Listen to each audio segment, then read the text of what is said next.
بسم الله الذي قرآن قد نزلا منه ابتدائي وأرجو عنده النزلا بسم الله الذي قرآن قد نزلا منه ابتدائي وأرجو عنده النزلا بسم الله الذي قرآن قد نزلا منه ابتدائي وأرجو عنده النزلا سبحان رب كريم جاد لي كرما بأن ألازم قرآنا هدى جلا من كان لله كان الله جل له ومن توسل بالماء له قبلا الله صل بتسليم بلا عدد عليه بالآل والأصحاب والفضلاء. Sous un soleil de plomb qui était à son midi, de fidèles disciples accroupis à même le sol devant la mosquée en deux rangs scandaient à haute et intelligible voix l'unicité d'Allah sous la direction de Serigne Mor Gaye. Pendant une demi-heure, ils étaient là, près d'une centaine de jeunes, hommes et femmes enthousiastes, ne faisant montre d'aucun signe de fatigue. Pourtant, pendant 2 jours, ils n'ont pas dormi ni mangé assez. Il semblait que l'amour d'Allah qu'ils nourrissaient dans leur cœur leur donnait une force supplémentaire. Parmi eux, des médecins, des enseignants, des administrateurs civils, des ingénieurs en génie civil et agronomes, des étudiants, des élèves, des commerçants, des cultivateurs.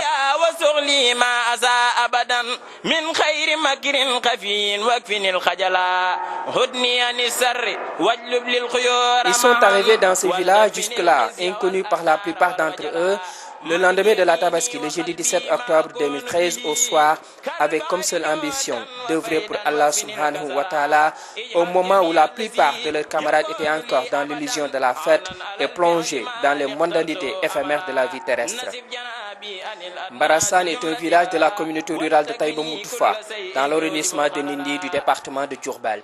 Ce fut le 12 janvier 2011 que Cheikh Ahmadou Mbacké Maoul Hayat posa la première pierre de ce qui deviendra quelques mois plus tard la grande concession qui abrite présentement le Dara pour les apprenants et maîtres coraniques, l'appartement du Cheikh et celui des femmes en charge des enfants. Le 6 octobre 2011, les fondations de la mosquée sont posées. 2 ans plus tard, les travaux sont en finition.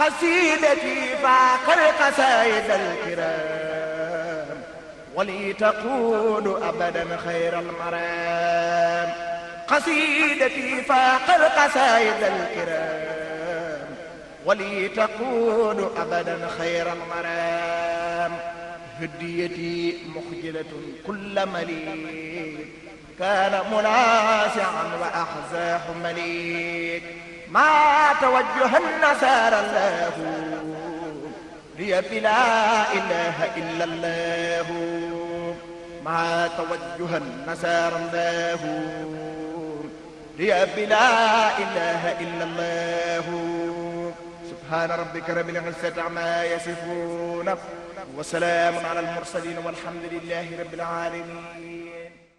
لا إله إلا الله لا إله إلا الله محمد رسول الله لا إله إلا الله لا إله إلا الله لا إله إلا الله لا إله إلا الله محمد رسول الله لا إله إلا الله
لا إله إلا الله لا إله إلا الله لا إله إلا الله لا إله إلا الله لا إله إلا الله لا إله إلا الله لا إله إلا الله لا إله إلا الله لا إله إلا الله لا إله إلا الله لا إله إلا الله لا إله إلا الله لا إله إلا الله لا إله إلا الله محمد رسول الله لا إله إلا الله لا إله إلا الله لا إله إلا الله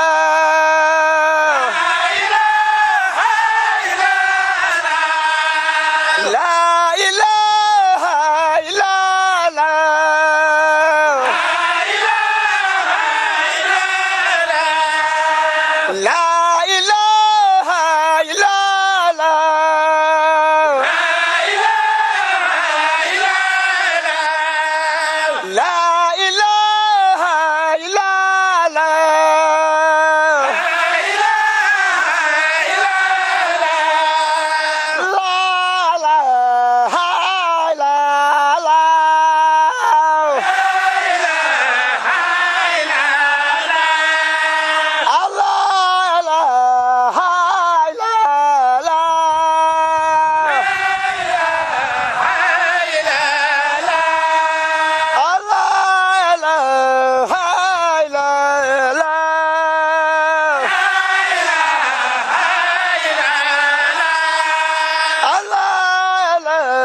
إله إلا الله لا إله إلا الله لا إله إلا الله لا إله إلا الله لا إله إلا الله لا إله إلا الله لا إله إلا الله لا إله إلا الله لا إله إلا الله لا إله إلا الله لا إله إلا الله لا إله إلا الله.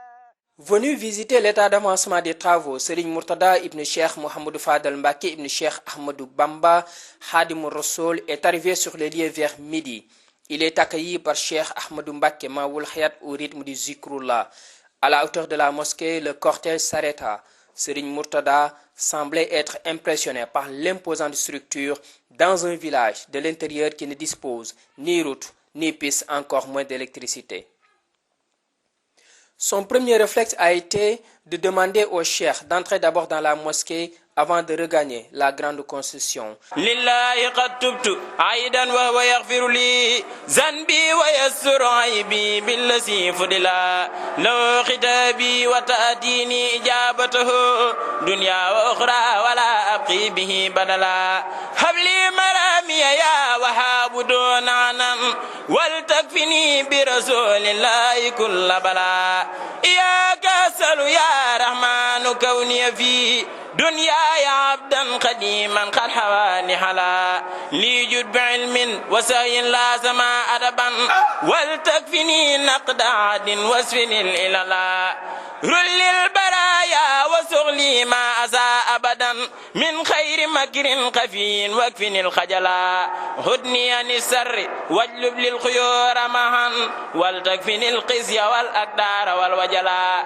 ملك يميني وقلبي ما أكون به كالبحر جودا وفيدا واكفني الكسلا اجعل جميع الذي يكون لي أبدا عونا على الفعل ما اخترته أملا نسف جنابي عن الأدناس جملتها ولتكفني كل شيء يوجب الخللا أنت الرحيم الذي أرجو برحمته يوم القيامة بسرى الحقيق الأملا لأبجاء الرسول الله سيدنا الله حسب يوما يكسب الزللا رجوت أدعب ما قد ساقه هرم إلى سعير بمدي خير من بسلا حمدتك اليوم يا من لا شريك له فكملني به مثل الملل كملا للمصطفى نويت ما يجدد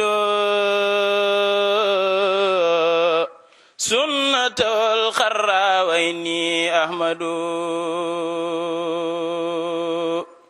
للمصطفى نويت ما يجدد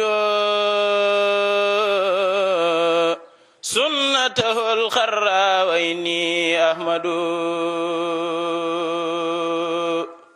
للمصطفى نويت ما يجدد سنة الخرى وإني أحمد يعينني على ثواب سمد بجاه خير الخلق نهم الجيد أرسل خير العالمين الأحد نعم الإله الأكرم الموحد لله حمد مع شكر يخلد دام ملك نافع ينفرد لو خطابي حامدا وينجد هل الذي بالجنان أقصد. Après la prière de Takussan dans la mosquée dirigée par Serigne Murtada et les déclamations de Khassaït de Serigne Massamba Diop, le chef de village Serigne Madiane Diagne prit la parole pour rendre grâce au Seigneur qui leur a fait cette faveur avec l'installation de Cheikh Ahmadou Mbacké Maoul Khayat dans son village. kon teewu Serigne Murtada lii la ñu wax confirmation ndax Ce qui m'a le plus impressionné, c'est le fait que Serigne Murtada ait confirmé ce que Cheikh Ahmadou Mbacké Maoul Khayat nous disait il n'y a pas longtemps, à savoir le village de Mbarassane et de sa propriété, dira le chef de village. En effet, dès son arrivée sur les lieux, assis sur son lit, dans la chambre exclusivement aménagée pour lui, Serigne Murtada dit toute chose a un propriétaire. Le village de Touba Mbarassane est pour Serigne Modou Adjara Mbacké, comprenez Cheikh Ahmadou Mbacké Maoul Khayat, ce qu'il réitéra dans la mosquée. À la suite du chef de village, le notable Allah Diouf prit la parole pour faire l'histoire du village.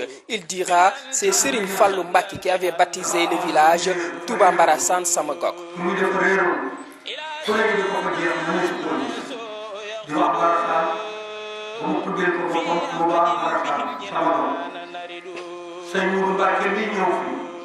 On comprend alors parfaitement qu'un prolongement de Serigne Fallou, à savoir Cheikh Ahmadou Mbacké Maoul Khayat, continue l'œuvre de son grand-père dans ce village. Chaque année, il y récolte des tonnes d'arachides qui sont réinvestis dans la mosquée Le Daha. La relation parfaite entre Serigne Fallou et Serigne Modou Adjara, le grand-père et l'homonyme de Cheikh Ahmadou Mbacké Maoul Khayat, a été rappelé par Serigne Fallou Mbacké ibn Serigne Modou Adjara Mbacké. C'est Serigne Touba qui les avait mis ensemble. C'est pourquoi tous les fils de Serigne Modou Adjara ont fait porter à leur fils aîné le nom de Serigne Fallou Mbacké, dira le porte-parole de la famille de Serigne Modou Adjara Mbacké.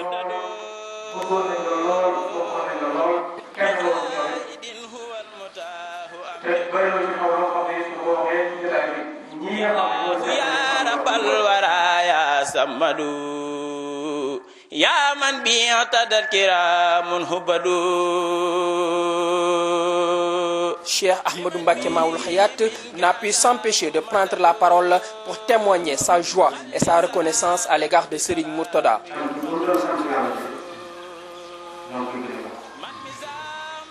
Il a également remercié toute la famille de Serigne Modou Adjara qui ont tous fait le déplacement, de même que ses amis de Kër Mbaye Fall. Des remerciements particuliers ont été réservés à ses disciples qui depuis jeudi sont dans le village, bravant la soif, la faim et la chaleur, dira-t-il, devant un public qui ne pouvait plus se retenir. Pourtant, chacun d'entre eux a les compétences pour diriger le pays, précisa-t-il.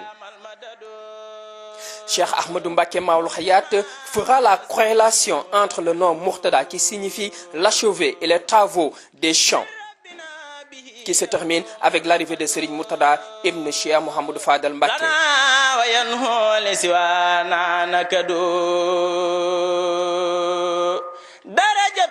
Le dirigeant Serigne Omar Diouf le confirmera dans ses propos.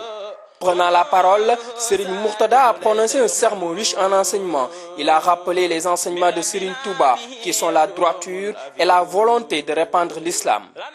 Il a témoigné que Cheikh Ahmadou Mbacké Maoul Khayat ne fait pas partie de ceux qui trompent et qui dévient leurs disciples.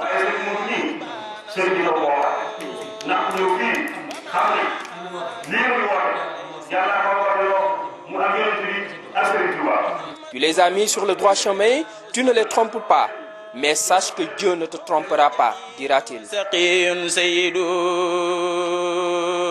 Serigne Murtada a promis de revenir dans le village tant que Cheikh Ahmadou Mbacké Maoul Hayaat le voudra. huwa an-nabiyyu wa rasulul munjidu Muhammadun huwa al-karim al-mufradu huwa an-nabiyyu wa rasulul munjidu dinun siwa islamihi la yuhmadu inda al-ilahi wa bihi nujaddidu dinun siwa islamihi la yuhmadu inda al-ilahi wa bihi nujaddidu. عند الإله وبه نجدد